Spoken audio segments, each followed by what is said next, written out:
Hello everyone, welcome back to my YouTube channel. I hope you are doing well. आज की class start करने से पहले मैं एक बार फिर से आपको इन्फॉर्म कर देती हूँ कि ये जो हमारी क्लासेस होने वाली हैं UGC net political science unit 2 western political thought के जितने भी PYQs हैं 2012 से 2025 तक के, उनसे रिलेटेड होने वाली हैं। इससे पहले हम 2 क्लासेस कवर कर चुके हैं। उन 2 क्लासेस में हमने प्लेटो के जो भी PYQ हैं, यानी कि अब तक 2012 से 2025 तक जितने भी क्वेश्चन पूछे गए हैं उन सबको हमने सोल्व किया है। आई होप आपने दोनों क्लासेस देख ली होंगी। नहीं देखी तो आप जाकर देख सकते हैं। मैंने एक प्ले लिस्ट बना रखी है कि वेस्टर्न पॉलिटिकल थॉट PYQ 2012 से 2025 आपको इजीली अवेलेबल हो जाएगी। तो जाइएगा, ज़रूर देखिएगा और अपनी प्रैक्टिस को और मजबूत कीजिएगा। आइए देखते हैं आज का फर्स्ट क्वेश्चन। देखिए, फर्स्ट क्वेश्चन है हमारा दिसंबर 2012 का। ये है दिसंबर 2012 का और ये कौन सा क्वेश्चन है हमारा? अरिस्टोटल का first question. Aristotle is justifiable called the father of political science. Hindi में देखिए, अरस्तु को राजनीति विज्ञान का जनक कहा जाना उचित ही है। रीजन क्या कहता है? His criticism of Plato idealism justifies this claim. यानी कि जो प्लेटो का आइडियलिज्म है उनकी आलोचना इस दावे को उचित ठहराती है कि अरस्तु जो है वो फादर ऑफ पॉलिटिकल साइंस हैं। देखिए, एक छोटी सी चीज़ मैं आपको बताती हूँ कि अरस्तु कौन है, फादर ऑफ पॉलिटिकल साइंस, और इन्होंने क्या किया था, अपने गुरु यानी कि टीचर्स प्लेटो के आइडियलिज्म को क्रिटिसाइज़ किया था। ठीक, अब क्वेश्चन में क्या पूछा है? यही पूछा है असर्शन एंड रीजन में। तो आइए इसका आंसर हम देखते हैं। Both A are true and R is the correct explanation of A. Both A are true but R is not the correct explanation of A. A is true but R is false. A is false but R is true. तो इसका right answer क्या होगा? देखिए, अरस्तु को father of political science क्यों कहते हैं? क्योंकि उन्होंने प्लेटो का जो आइडियलिज्म था उसको क्लेम किया था। तो इसका राइट आंसर क्या होगा? Option number A, both A are true and R is correct explanation of A. ये दिसंबर 2012 का क्वेश्चन है। अब देखते हैं हम इसकी एक्सप्लेनेशन। हर क्वेश्चन की आपको एक्सप्लेनेशन मिलेगी, बाइलिंगुअल मिलेगी। देखिए, अरस्तु जो थे वो फादर ऑफ पॉलिटिकल साइंस थे। उनका जो दृष्टिकोण था वो कैसा था? प्रैक्टिकल था। और जबकि प्लेटो का कैसा था? आइडियलिस्ट थे। इन्होंने क्या माना था? पॉलिटिकल साइंस को माना था कि एक प्रैक्टिकल साइंस है। और इनका जो मेन ऑब्जेक्टिव था वो कैसा था? सिटीजन हैप्पीनेस, यानी कि नागरिकों की खुशी। इसे केवल थ्योरेटिकल स्पेक्यूलेशन यानी कि सैद्धांतिक अटकलों से भिन्न रखा गया था। ये किसने रखा था? ये प्लेटो ने रखा था। अब देखिए, प्लेटो की अगर हम बात करें, प्लेटो की जो बुक है रिपब्लिक, उसमें उन्होंने क्या बोला था? नागरिक केवल एक कंपोनेंट्स ऑफ द सिटी हैं। सिटी हैप्पीनेस की बात की थी। और जो गार्जियन हैं उसकी अपेक्षा अधिक प्राथमिकता दी थी।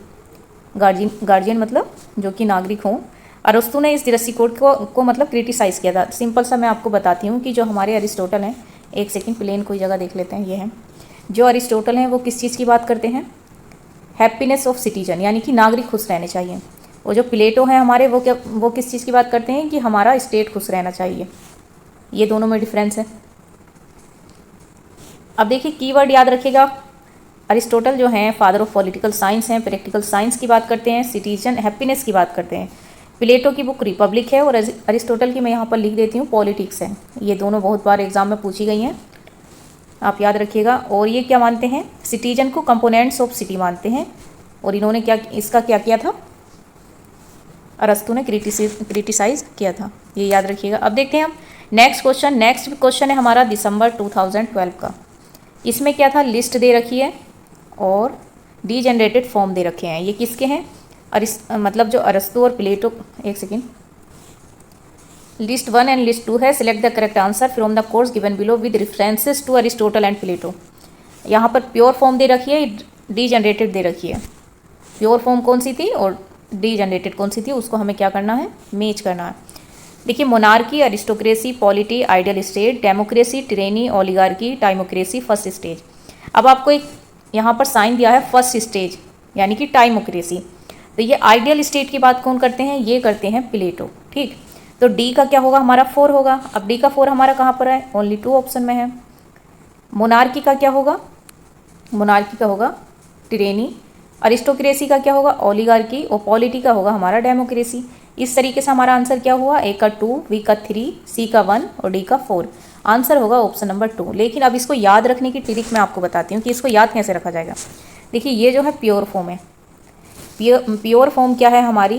MAP, यानी कि मैप से याद रखिएगा आप। अब इसकी जो डीजेनरेटेड फॉर्म है वो है हमारी TOD यानी कि तोड़। देखिए monarchy, M for monarchy, monarchy की डीजनरेटेड फॉर्म कौन सी है?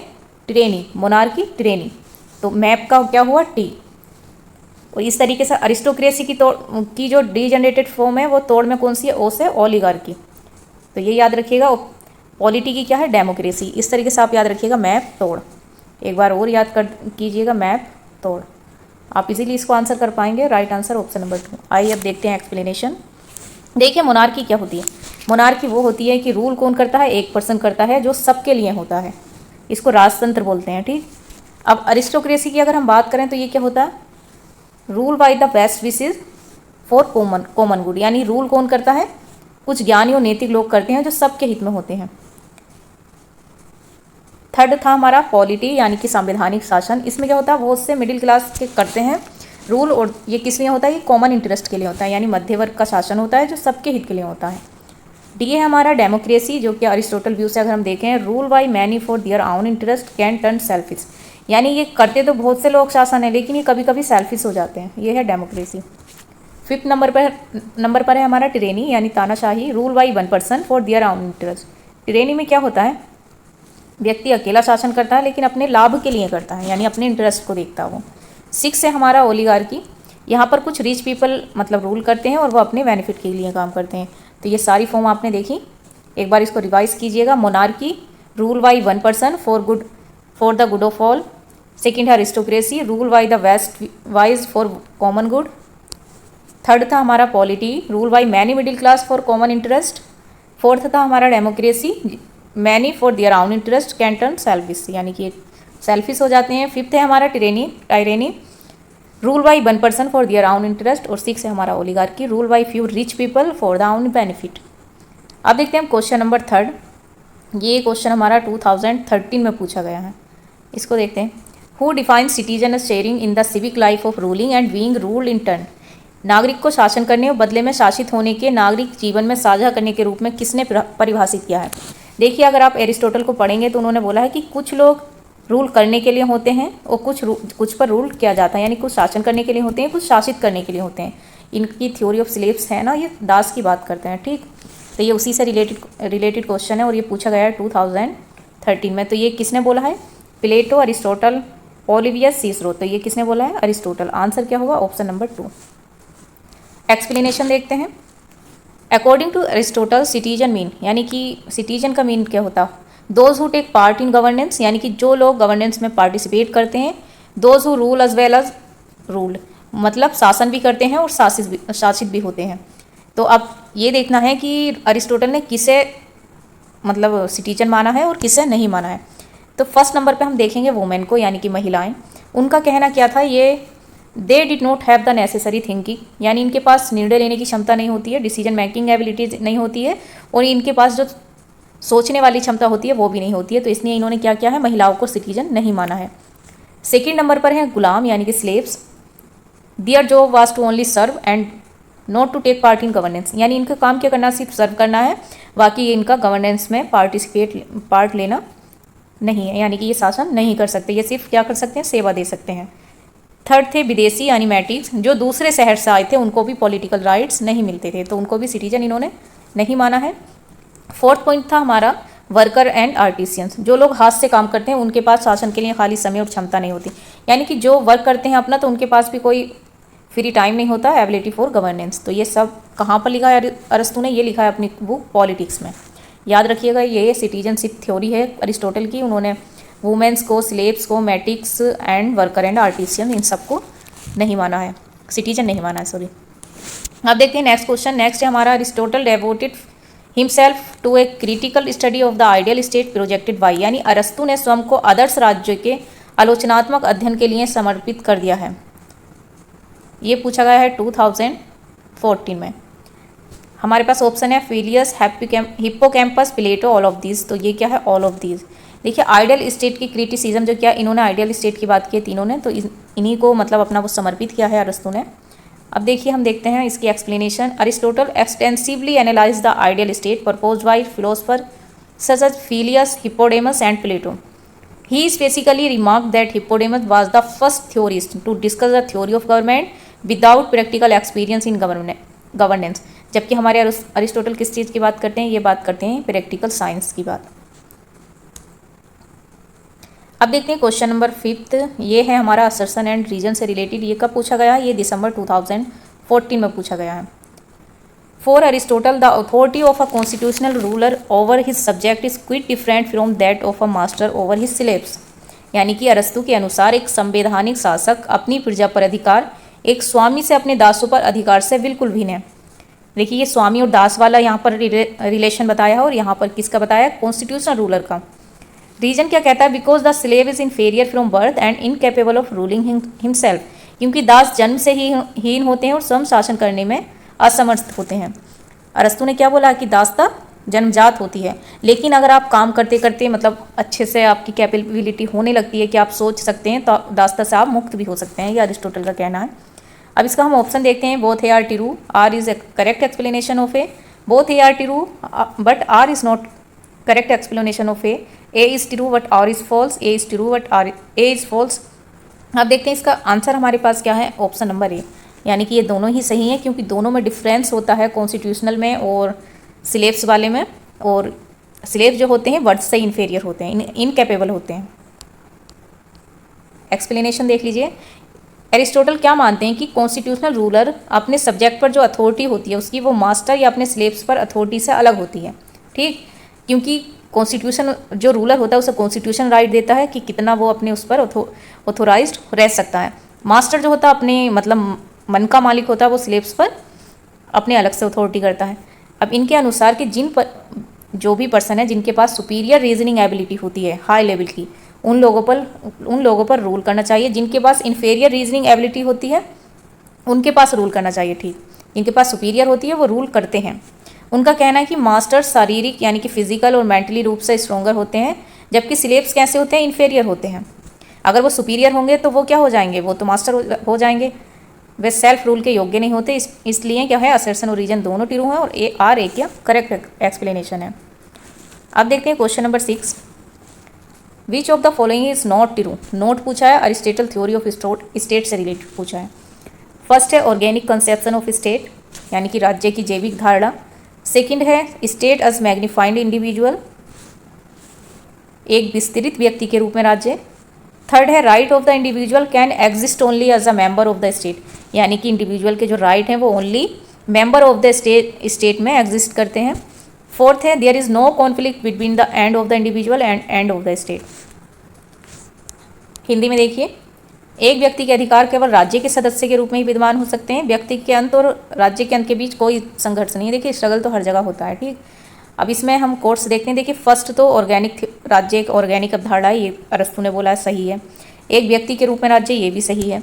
लेकिन केवल एक राज्य के सदस्य के रूप में विद्यमान है, ये गलत है।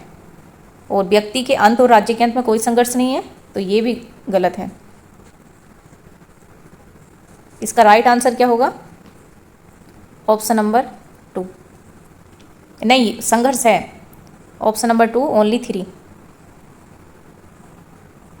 क्योंकि जो अरस्तु की स्टेट ऑफ थ्योरी है, संघर्ष उसमें नहीं है, क्योंकि वो क्या कहते हैं कि जो व्यक्ति है और जो राज्य है वो इंटरडिपेंडेंट है। ठीक, उनके बीच कोई भी कॉन्फ्लिक्ट नहीं है। तो ये भी हमारा करेक्ट है, फोर्थ स्टेटमेंट। और इसका ओनली 3 जो है वो इनकरेक्ट है। आइए देखते हैं इसकी एक्सप्लेनेशन। देखिए एरिस्टोटल क्या कहते हैं, स्टेट थ्योरी क्या कहती है कि right of the individual exist only as a member of the state is not true. ये ट्रू नहीं है। वो बिलीव करते हैं कि जो इंडिविजुअल है और जो पोलिस है, जो मतलब उस टाइम पोलिस बोलते थे, वो कैसे हैं, इंटरडिपेंडेंट हैं एंड इंडिविजुअल आर इनसेपरेबल, यानी इंडिविजुअल स्टेट से अलग नहीं हो सकते फ्रॉम द सोसाइटी जहाँ वे रहते हैं, उस सोसाइटी से वो अलग नहीं हो सकते। आगे वो बात करते हैं कि स्टेट कैसा एक ऑर्गेनिक यूनिट है, जहाँ स्टेट एक्ट करता है एक बॉडी की तरह, वो इंडिविजुअल एक्ट करते हैं उसके पार्ट की तरह। जैसे ह्यूमन बॉडी होती है ना, उसके अलग अलग ऑर्गन होते हैं, तो उसी तरीके से स्टेट क्या है, एक बॉडी है, और जो ह्यूमन है वो क्या है, इंडिविजुअल उसके ऑर्गन है। ठीक, एरिस्टोटल क्या कंसीडर करते हैं कि state to be the highest form of the community, community की हाईएस्ट फॉर्म है स्टेट। और आगे बोलते हैं कि एक सेकेंड,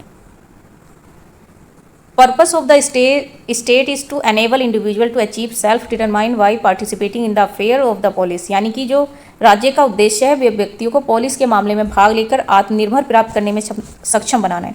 आगे वो बोलते हैं कि there is no conflict between the goal of the individual and the goal of the state, यानी दोनों के गोल में कोई भी कॉन्फ्लिक्ट नहीं है। एक बार क्वेश्चन की तरफ फिर से जाइएगा। देखिए स्टेटमेंट 4 यहाँ पर दे रखी थी कि कौन सा अरिस्टोटल थ्योरी से रिलेटेड नहीं है। देखिए ऑर्गेनिक थ्योरी उन्होंने बोला है, स्टेट एक मैग्नीफाइड इंडिविजुअल बोला है, लेकिन वो ओनली जो यहाँ पर दिया है ये रॉन्ग है। दोनों के बीच कोई भी कॉन्फ्लिक्ट नहीं है क्योंकि दोनों के गोल क्या है, सेम है। तो इसलिए इसका आंसर क्या था हमारा, ऑप्शन नंबर 2 ओनली 3 इनकरेक्ट। अब देखते हैं नेक्स्ट क्वेश्चन। नेक्स्ट है हमारा क्वेश्चन नंबर 7 और ये कब पूछा गया था, ये पूछा गया था 2016 में। Who among the following said Aristotle knew general science of politics was not only empirical and descriptive, but even in some respect independent of any ethical purpose, since a statesman need to be expert in governing even a bad state। यानी ये किसने कहा है कि जो अरस्तु का राजनीति का एक सामान्य विज्ञान है वह केवल इंपीरिकल एंड डिस्क्रिप्टिव था, बल्कि कुछ मामले में वो नैतिक भी था, नैतिक उद्देश्य से भी स्वतंत्र था, क्योंकि एक राजनेता को एक बुरे राज्य पर भी शासन करने में विशेषज्ञ होने की आवश्यकता हो सकती है कि अगर स्टेट बुरा है तो उस पर भी शासन करने की आवश्यकता हो सकती है। ये पूछा गया था 2016 में। इसके जो ऑप्शन है वो है E Barker, G S Sabine, E B England, G C Field. तो इसका राइट आंसर होगा, ये कोर्स किसकी है, ये कोर्स है जी एस सेवाइन की। ऑप्शन नंबर बी इसका राइट आंसर है। आइए एक्सप्लेनेशन देखते हैं। देखिए जी एस सेवाइन ने सजेस्ट किया था कि अरिस्टोटल डेवलप्ड एक कॉम्प्रिहेंसिव साइंस ऑफ पॉलिटिक्स। उन्होंने एक कॉम्प्रिहेंसिव साइंस ऑफ पॉलिटिक्स को डेवलप किया, both empirical and descriptive, and in particular it was somewhat detached from ethical objective। ये नैतिक उद्देश्य से कुछ हद तक अलग था। आगे से वाइन क्या बोलते हैं कि statesmen might also need expertise in managing a poorly governed state, यानी कि एक राजनेता को खराब शासित राज्य के प्रबंध में भी विशेषज्ञता की आवश्यकता हो सकती है। ये जी एस वाइन कौन थे, देखिए ये एक प्रोफेसर ऑफ फिलोसफी थे, dean of the graduate school थे, vice president of Cornell university थे। इनको रिनाउंड किया गया था, इनकी बुक थी a history of political theory. ये कई बार एग्जाम में पूछी गई है, इसको आप याद रखिएगा। सेवाइन की बुक है a history of political theory which explore the evolution of political thought. इसमें इन्होंने क्या क्या एवोल्यूट किया था, era of modern ideology like fascism and nazism, ये याद रखिएगा आप। देखिए इन्होंने इनकी जो बुक थी राजनीति सिद्धांत का इतिहास, ये किस लिए प्रसिद्ध थे कि फासीवाद और नाजीवाद जैसी आधुनिक विचारधाराओं के युग तक राजनीतिक चिंतन के विकास का ये अन्वेषण करती हैं। तो ये थे अभी तक 2016 तक के सारे क्वेश्चन जो कि अरस्तु से रिलेटेड यूजीसी नेट एग्जाम में पूछे गए हैं। आई होप आपको समझ आए होंगे। जो भी आपको समझ नहीं आया होगा, नहीं आया है, आप कमेंट सेक्शन में ज़रूर बताइएगा। अगर आपने प्लेटो से रिलेटेड वीडियो नहीं देखी है तो दोनों देखिएगा। एक प्लेलिस्ट बनी है वेस्टर्न पॉलिटिकल थॉट PYQ 2012 से 2025 तक। अगर आपको ये PDF चाहिए तो आप टेलीग्राम चैनल ज्वाइन कीजिएगा। टेलीग्राम का जो लिंक है वो वीडियो के नीचे डिस्क्रिप्शन बॉक्स में दे रखा है। बाकी आपका कोई भी डाउट है तो आप कमेंट सेक्शन में पूछ सकते हैं। आप टेलीग्राम चैनल ज्वाइन कर सकते हैं और आपके जो भी दोस्त हैं उनको चैनल शेयर ज़रूर कीजिएगा, सब्सक्राइब कीजिएगा। आई होप आपको समझ आया होगा। Thank you.